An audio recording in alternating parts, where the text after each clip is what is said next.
Биыл Қазақстанның халық әртісі мемлекеттік сыйлықтың лауреаты жерлес әнші Ғарифолла Құрманғалиевтің туғанына 110 жыл. Сахна саңлағы ерекше дарын иесінің мерейтойы туған өлкесі Жайық жерінде жыл бойына түрлі мәдени танымдық шаралармен айшықталмақ. Оның бастау ретінде филармония түні жобасы аясында тума таланттың құрметіне арнайы тақта ашылып, ән дүлдүлі Харекең атты концерттік бағдарлама ұйымдастырылды.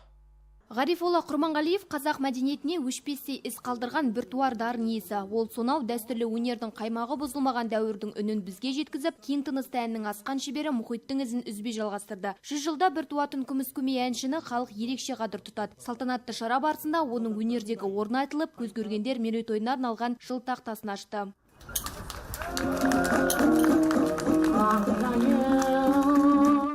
Өңірдегі іргелі өнер ұжымы облыстық филармония дәл осы дүлдүлдің есімімен аталады. Мұның өзі мұндағы әртістерге зор жауапкершілік жүктейтіні анық. Шара барысында келушілерге виртуалды тур жобасы таныстырылды. Оның көмегімен шығармашылық ордасына онлайн саяхат жасап, тыныс тіршілігімен танысуға болады. Қара шаңырақта қазір 150-ден астам адам еңбек етуде. Өнер ұжымы аты аңызға айналған таланттың 110 жылдығын кең көлемде атап өтпек. Осы жылды толықтай біз Харекең жылы деп арнап отырмыз. Әсіресе мына филармониядағы шараларымыздың көбі біз Харекеңге арнап өткізілетін болады. Республикада жүрген шәкірттердің барлығын басын қоссақ па деп отырмыз. Одан кейін Харекең туралы ой пікірлер қозғасақ па дейміз. Және енді оны халықаралық деңгейдегі Харекеңді білетін жаңағы мамандарымыз бар екен, ғалымдарымыз бар екен. Олар да бір ой пікірлерін қосса дейміз. Ғарифолла Құрманғалиев Батыс ән мектебінің көрнекті өкілі ғана емес, ол қазақ операсының қалыптасуына да айтарлықтай үлес қосты. Спектакльдерде шебер сомдаған рөлдерін өнер сүйер қауым ұмыта қойған жоқ. Қыз жібекте шегені, ертарағында Сыпыра жырау мен Сақан батырды екі рөлді қатар ойнады. Абайда Нарымбекті ойнады. Осы Нарымбекті ойнаған рөл үшін мемлекеттік сыйлық берілді. Міне Харекеңнің бірден бір ерекшелігі, бұл тек қана домбырамен ғана айтқан жоқ, бұл операда да ойналды. Және киноға да түсті. Харекеңде үлкен темперамент бар, үлкен асқан жігер бар. Сонысыменен халық тартып алады. Енді мына көрермендер ол кісінің көз жанарына да өте мән береді. Көз жанарымен біраз адамды елтіп алады. Ән тыңдағысы келмей отырған адамдар сол Харекеңнің көзіне қарағанда қалай беріліп кеткенін білмей қалады деп үлкен адамдар айтып отыратынды.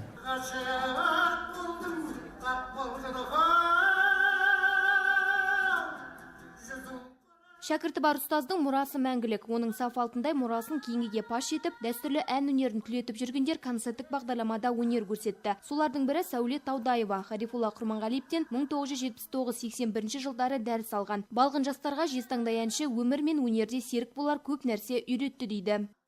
Кейбіреуіміз даусымыз шықпай, немесе қобалжып отырған жағдайда жаңа Харекең күліп әзілдеп жібергенде қалай өлеңімізді айтып кеткенімізді білмей қаламыз. Керемет сондай әрбір балаға сондай көңіл бөліп, өзі мейіріммен қарап отырады. Ал енді ашуланса, жаңа көзін бақырайтып, өлеңді дұрыс айтпай жатсақ, алады да шекесін тарс еткізіп ұрып, өзі жеңіл қағылез кішкентай кісі ғой, столдың астына кіріп кетеді. Содан бір уақытта өлеңді дұрыстап қайтадан айтып жатсақ, өзі бақырайып, күліп шығып келе жатыр. Өнерге адал болыңдар, жерден үйреніп алып, ертең қалай солай кез келген жерге апарып, әнді салып, қадірін кетірмеңдер деп айтады. Әннің тарихын айта отырып, біздерге ән үйретеді. Үкілі домбыраның үнімен ұштасқан қоңыр даусын Қытай, Италия, Иран елдерде тамсанып тыңдайтын. Абыздың әндері шырқалған кеште тамашалауға келгендердің арасында шетелдік меймандар да көрінді. Вольтер Виленга қазақ өнерінің әр алуандылығы мен бірегейлігіне тәнті екенін айтады. Өзі де қазақтың қара домбырасын үйренуді бастапты. Ұлы даланың үнпазына бас иетінін жеткізді. No, I did not know any of these songs before. Ғарифолла Құрманғалиевтің шығармашылығымен бұрын соңды таныс емес едім. Бүгінгі кеште сол үшін де сәл өкінгендей болдым. Қажап деуден басқа ауызға сөз түспей тұр. Әндері құрылымды жағынан күрделі болғанымен, тыңдаған құлаққа жеңіл, жағымды естіледі екен. Қазақ өнеріне қайран қалдым. Даратылғаны ұлықтаған шара филармония түнімен жалғасты. Назерке би ансамблінің мың бұралған бишілері өнерлерін ортаға салса, әр залда өз тыңдаушысына арналған концерттер ұйымдастырылды. Назерке Тоғжан, Алмас Адиетов, Айдос Қисымов, Ақжайық арнасы.